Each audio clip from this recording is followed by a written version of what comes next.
This is Chris. In this video, I want to cover the top 10 reasons that I've heard why evangelicals won't support President Biden in this upcoming election. And I just want to share these because I do think it's important for Democrats to hear these. And you might think many of them are crazy and outlandish, but since you don't get most of your information from the right-wing echo chamber, you probably have no idea what popular, deeply held beliefs evangelicals have about Democrats. And I wanted to share that, especially following up on the video I posted yesterday about the real difficulty evangelicals have with Democrats and why many of them just simply won't vote Democratic. And you know, the right-wing media has been dominating for 40 years in the evangelical community and has inculcated certain beliefs as true that may not be true, but evangelicals believe them to be true. And Democrats, rather than trying to refute those beliefs and have conversations with evangelicals and different leaders, what they've done is simply belittled and mocked evangelicals for having those beliefs. And in doing so, they exacerbate the whole problem. And you're going to laugh at these. You're going to call them false. You're going to think they're foolish. But the right-wing media has convinced evangelicals that these things are absolutely true. Donald Trump knows this and is capitalizing on it to manipulate evangelicals to follow after him. And he's creating this pseudo-religious cult out of the evangelical communities where they are departing from biblical Christianity to follow an idolatrous version of religion, cultural Christianity under Donald Trump. So here are the things that I've heard in my circles over the last year or so about why an evangelical can't vote for Biden. Again, hear what they're saying instead of belittling and mocking. Listen to what the beliefs are and see how Democrats may be able to answer these beliefs. Number one, a vote for Biden is a vote for the unrestricted right to allow for the surgical alteration of minors who are experiencing gender dysphoria. And there is to be no restraint in this. There's no waiting until maybe they're older to make decisions, but even before puberty onset, that there should be surgical alterations for a 4, 5, 6, 7-year-old child who is expressing some kind of gender dysphoria. And along with this, any evangelical parent who opposes the surgical alteration of their child will be arrested and thrown in jail for child abuse. Really believe that. A vote for Biden is to allow for the unrestricted right to abortion for any reason up until the moment of birth, and to allow for a woman and the doctor to decide after birth whether that child lives or dies. You're shaking your head, but that's a real belief and a real concern and a real fear.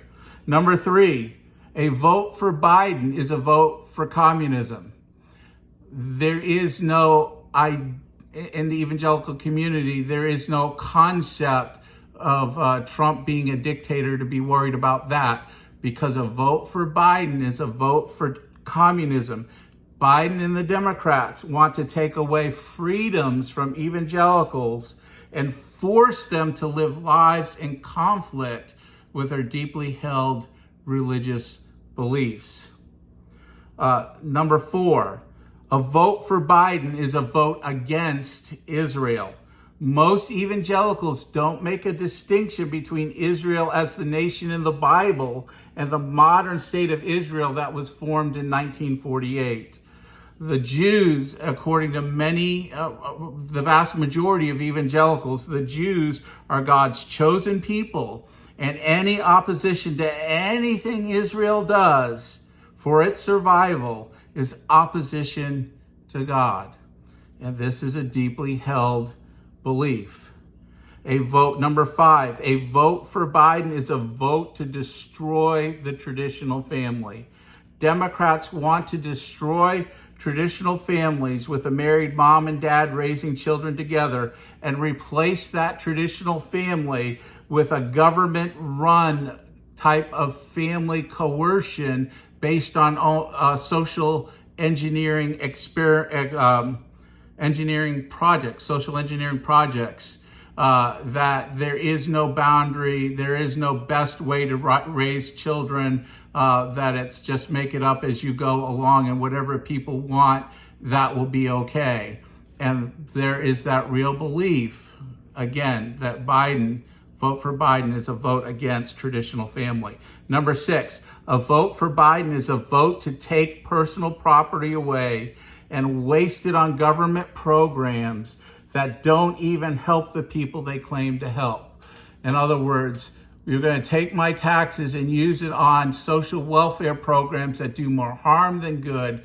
There's no evaluation of those programs to see if they benefit or if they harm.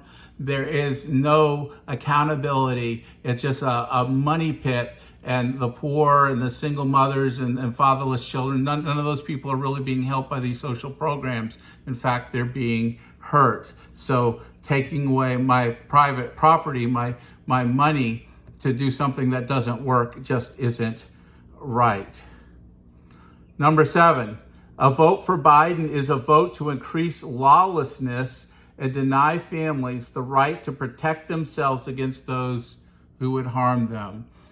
A lot of people see this Second Amendment debate over semi-automatic and Armalite rifles, which most evangelicals know that AR-15, AR is for the company that made the first one, Armalite. It does not mean assault rifle.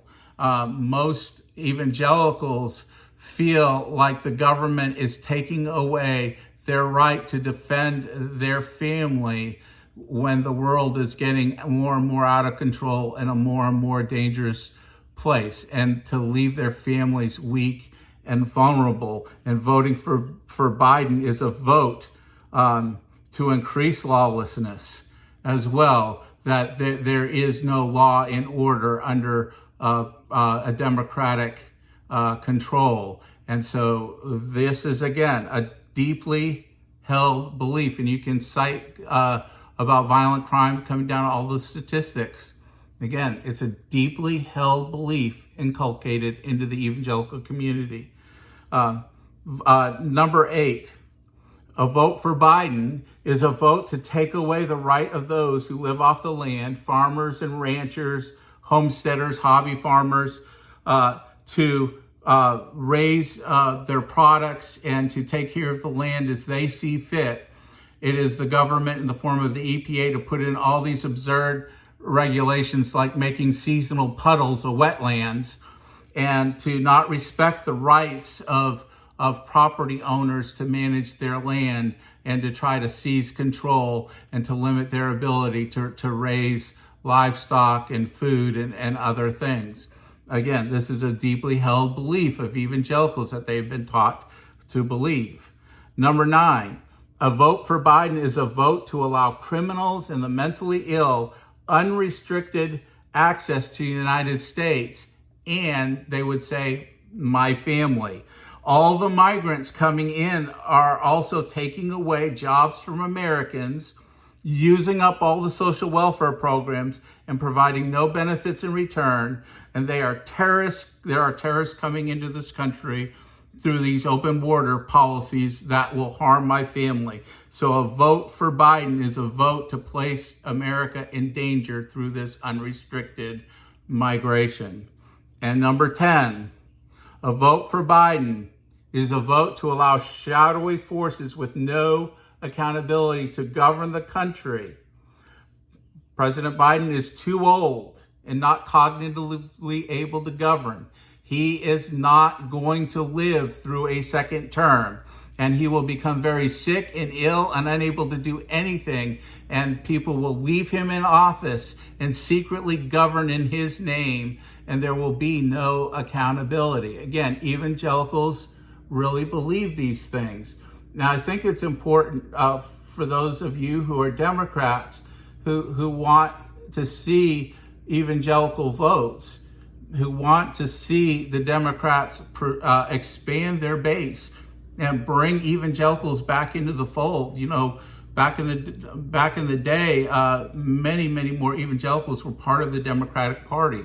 There was a natural alignment with many evangelicals with the Democrats because of the focus on working families and blue-collar families and everything like that. But that's been lost over the last number of years. And so these reasons Democrats have really got to come to grips with and start to think about, do you really want to throw all these evangelical votes away, even when there is an opportunity to come in and create a Democratic landslide because of a candidate like Donald Trump? You're losing an opportunity as Democrats not to take evangelicals seriously and not to mock and belittle them for these beliefs, but to rather begin to reach out and build bridges and help to dispel some of these things, to put evangelicals at ease that the Democrats aren't the nefarious spawn of Satan that evangelicals have been told through decades of input from right-wing media. And I really hope that Democrats would begin to take this seriously and restrain themselves from mocking evangelicals or taking the fringe evangelical beliefs that most of us evangelicals want nothing to do with, don't believe in, think it's horrible, think it's crazy, and try to say that that's normal. There are many fringe beliefs on the evangelical side, just like there are on the progressive side, and to not try to just paint a broad brush, but have real discussions and be serious about being a party for people of all persuasions in the United States. I think it would carry the Democrats far if they would begin to do this and make more of an effort. Thank you so much for watching.